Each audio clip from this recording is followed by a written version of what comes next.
Real Housewives of Beverly Hills. And Bose is that girl. Kathy is as kooky as they come. And Kyle is living in delusion. Let's get into my season 14, episode 2 recap of Real Housewives of Beverly Hills. This is the Fly On. Don't forget to like, subscribe, and comment. I want to engage with you guys. All right, so Dorit and Kyle are still trying to hash it out at this fashion party. Kyle is not being honest about why she's being so vindictive towards Dorit. Come to find out on an Amazon Live, Kyle said that Dorit has exaggerated her friendship. And I'm like, that's real messed up to say. Dorit is not having it. And my thing is, I'm not sure how has Dorit not been a good friend to Kyle? That's just what I'm really trying to figure out. Kyle is not a good friend of Dorit, because how do you reach out to Dorit's husband, PK, and you not reach out to your good friend since you're proclaiming that you're such a good friend? You know, I recall in the past, whenever they go through something, Dorit is always forgiving Kyle and letting Kyle, basically get away with not being a good friend to her or not treating her properly and up to par. And I think the divorce and everything that's going on, Dorit is sick of Kyle's shit. And I would be too. So Dorit is standing on business and holding Kyle accountable. Kyle, she can't take the heat in the kitchen, so she stomps away. And she leaves Dorit at the table, and Dorit has had enough. Dorit got on a heavy hat and she ready to go home. She's sick of all this stuff that she got going on. So as both ladies leave out, Erica goes, after Garcelle is done, Erica goes and talks to Kyle. Kyle is complaining that she doesn't even know who Dorit is. She's so aggressive. She doesn't even know this person. And I'm like, the girl is going through a divorce. Kyle, you are not the only person in this world that is going through something. That lady has 2 young kids and she's going through a divorce and other financial woes. You, on the other hand, you filed for divorce. You're flying across the country and doing all kind of stuff with your lesbian lover, and you want everybody to believe that you're so sad. Girl, bye. So they all leave, and next scene is we see who Bose is. And Bose is a bad ass corporate retired mom. She's building her own corporate ladder.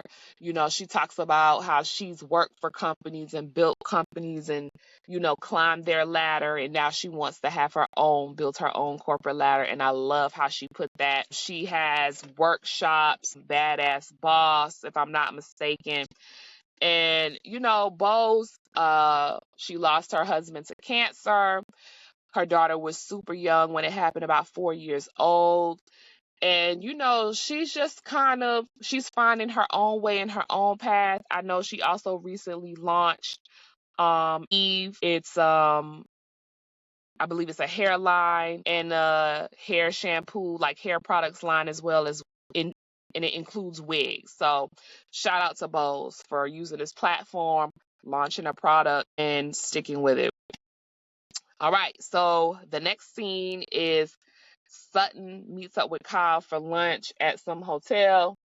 Sutton tells Kyle that she got some free Botox done at the hotel.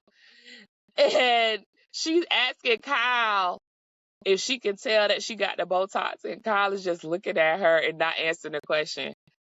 She couldn't tell, she couldn't tell. And I'm like, Sutton, you never see the shade that Kyle is throwing, or do you ignore it? So I don't get it. So Sutton basically is getting into a conversation of how Kyle is doing and stuff like that. And Sutton tells Kyle she needs to file for divorce. She's like, I don't know what you waiting on, but you need to file for divorce. And she's telling her, it's going to get ugly for you, Kyle. And she's like, I trust him. Everything is great. It's all butterflies and bubble gums.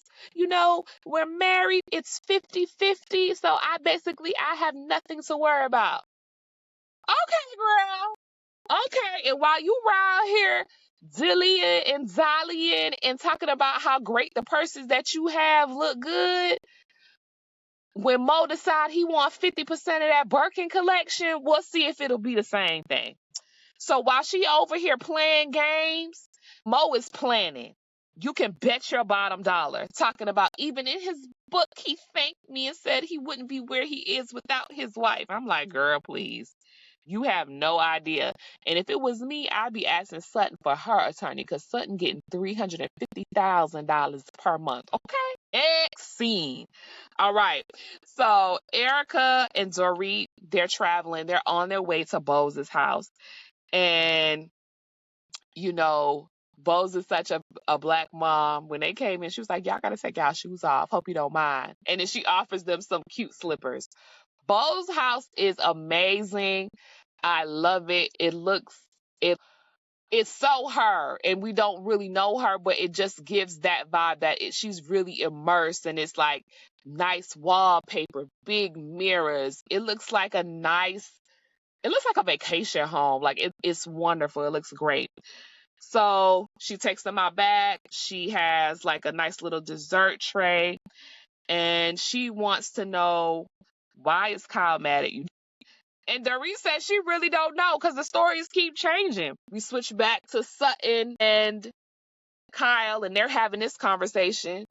You know, basically Kyle is saying that Dorit isn't accountable. She lacks self-awareness, and she's not trustworthy. I'm like, damn, Kyle, that's how you really feel about this girl? Like, damn. And she says that Dorit is just oblivious to everyone else's feelings. So then, we switch back to Bose, Erica, and Dorit. They're talking about the divorce, and Bose asks like, how are the kids doing? She was like, to be honest with you, there's nothing. What's happening now isn't anything that's different for the kids because I've always sheltered them from it. When me and PK would get into it, PK would leave for weeks at a time. So I would just tell the kids that he's away at work, and that's just how we move. And I kind of feel bad because I feel like the kids are not being properly prepared for what's coming down the line. That's just how I feel about it. So, they're talking, they're having a good time. The next scene that we see is Kathy and Erica. They go to pick up Sutton because they're all going to go to surprise Kyle and go to Kyle's house. So basically, they get the news from Sutton that Mauricio took the picture of him and Kyle out of his office and put the picture up with him and his Dancing with the Stars partner up in the office. Child, please. If I wouldn't be soaking behind that. Not when you was gallivanting across the world with your lesbian lover, girl. You can't be mad at that. That's why you need to file and stop playing, okay? And so now they're traveling now all three of them, they're going to go to Kyle's house. They're going to surprise Kyle with a pajama pizza party type of thing and just check in on her because Kyle has been not acting, she's been showing to the world just how sad she is about this divorce, okay? She's so sad. So they go over, and Kathy was, they're sitting down, they're bonding, they have on their pajamas, and Kathy is like, Mauricio been posting on Instagram, and he looking so crazy. Now, the Instagram post that they were talking about, Mauricio look good. Mauricio got a nice little body yaddy on him, and usually older men, that is what they do. They hit the gym, and they start posting their thirst traps. Kyle is defending Mauricio from Kathy's comments, and she's just basically like, they don't have to put him down to make me feel better. And I don't think it was a put down. I think it's really an observation. He need to go sit his old ass down and put some goddamn clothes on, like I said. So, they're all saying that, she needs to get some stuff figured out. This is not a joke. Kyle is saying, oh, I was just watching our wedding video and reminiscing and doing all of this stuff. And she's like, I know you guys are concerned, but the divorce is amicable. The divorce is amicable. And I'm like, do y'all even have attorneys involved yet? So how you saying it's amicable? I don't know how it's amicable, baby. Once them attorneys get involved and them forensic accountants get involved and they see where the money is going and where it's been rerouted to, we gonna see how amicable it's gonna be. And at the end of the day, the girls, they leave and they go home. So the next scene, we got PK and Dorit. They out to dinner to discuss their new situation. And I don't think Dorit was ready for this PK. So they arrive and they sit down and they order. And, since PK has stopped drinking, he's also lost a lot of weight. So he asked Dorit, he says, do you like my outfit, Dorit? And she's like, yeah, Bubba, you look good. And he was like, yeah, this is single PK. Baby, the way Dorit was gagged. Okay? She said single PK. I was like, ooh, Dorit, this is not a meeting of hope. This is a meeting of PK letting you know that this is it. He's come to the last stop on the train. So, PK is basically stating where he stands. He said, Dorit, we don't talk to each other nice. You're my best friend. You're the mother of my children. We don't talk to each other nice. If we was in this restaurant and carried on the way that we carry on at home, we'd be talked about so bad. So it gets ugly in their house. And Dorit did admit that they have it went from them screaming and yelling to cussing to hitting below the belt and saying the worst of the worst of the worst to each other. And he said he's made changes and Dorit has made none. And I said, well, damn. PK said he wants a real marriage. I said, damn. He said Dorit had a way to make him feel less than. I said, damn. And then Dorit said this is the first time that she's hearing him put it like this. She didn't know that he made her feel like that. He would only voice that during an argument. Dorit, I don't think you're beating the allegations of being oblivious to other people's feelings. I don't think you're beating the allegations. He basically said, I'm here for you. I care for you, but the codependency has to stop. We won't be speaking as much as we do. We talk 5 times a day right now, but that's going to come to a stop. We have to start basically moving on. So he basically deflated her balloon of hope. And I think that just goes to show you that, women, sometimes it's just best to choose yourself. We will stick by a person through thick and thin. And once that person comes out of the thick, when they in the thin, they may wake up and realize they don't want you no more and they walk away. There is no what you've put in and all the past work and all. They don't think about that. Some men will just leave you where you at when they're done. And maybe that's for the best. Maybe that's for the best because then they don't have any resentment for you at the end of the day because they walked away because they were finished.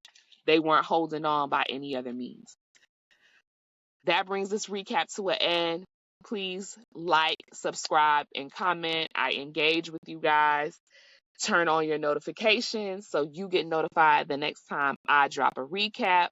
Let me know what you think about the Dorit and PK situation. Let me know if you think Mauricio and Kyle's situation. What's your thoughts on that? And let me know if you think Kyle should file for divorce. Until the next recap, Auntie loves you. Bye.